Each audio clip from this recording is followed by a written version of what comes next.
Je vous remercie. La parole est maintenant à Monsieur Nicolas Dragon. Merci Madame la Présidente. Chers collègues, Monsieur le Ministre, au début des années 2000, les Néerlandais ont modifié leur politique pénale en recourant massivement aux courtes peines.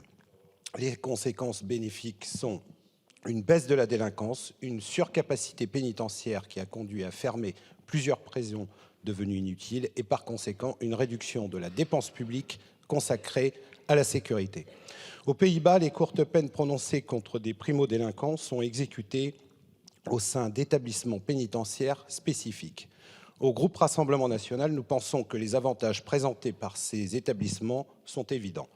Ils peuvent être construits rapidement dans la mesure où ils nécessitent des dispositifs de sécurité allégés. Ils coûtent également moins cher en fonctionnement dès lors que les besoins de surveillance sont plus restreints. Par ailleurs, et comme les chiffres de la délinquance le démontrent aux Pays-Bas, ils favorisent la réinsertion des prisonniers qui purgent leur peine à l'abri de tout contact avec la grande délinquance. Le parc immobilier de l'État fait actuellement l'objet de nombreuses cessions. Un grand nombre de bâtiments pourraient donc être transformés à peu de frais en établissements pénitentiaires de ce type. Ces établissements pourraient convenir à des primo-délinquants ne manifestant pas une forte dangerosité. Ils pourraient ainsi purger leur peine dans un environnement les privant certes totalement de leur liberté, mais moins dur que l'environnement carcéral que l'on connaît aujourd'hui. Cela permettrait également de séparer ces primo-délinquants des détenus dangereux qui transforment parfois la prison en centre de formation pour criminels.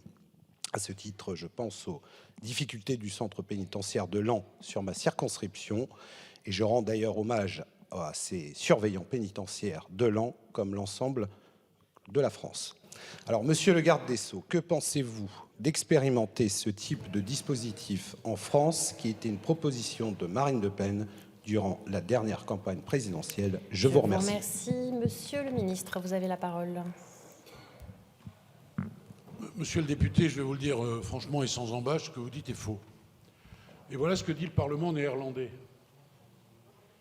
L'idée selon laquelle la baisse de la délinquance aux Pays-Bas est liée à un recours massif aux courtes peines est absolument fausse et contredite par une étude présentée début juillet 2023 au Parlement néerlandais.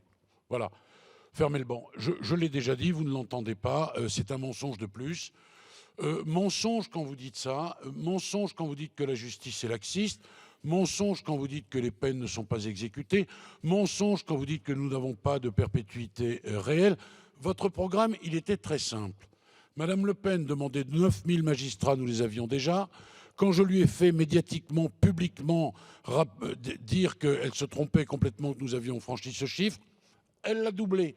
18 000 magistrats. Impossible de les recruter, impossible de les loger.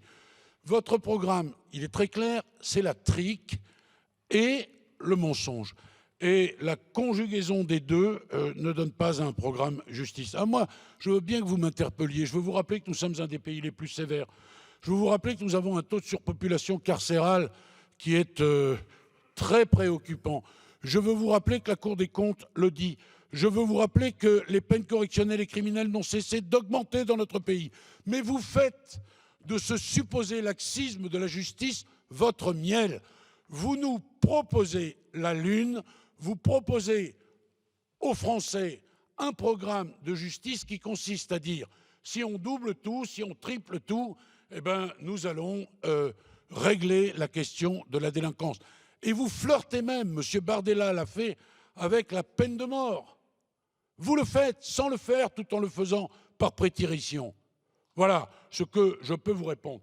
Posez-moi une question qui est fondée sur du vrai et je vous répondrai. Mais là, on part d'un mensonge pour poser une question et pour tenter de mettre à mal la politique pénale ferme que je conduis depuis que je suis au ministère. Je vous remercie. La parole est maintenant à Monsieur Jean-Philippe Tanguy.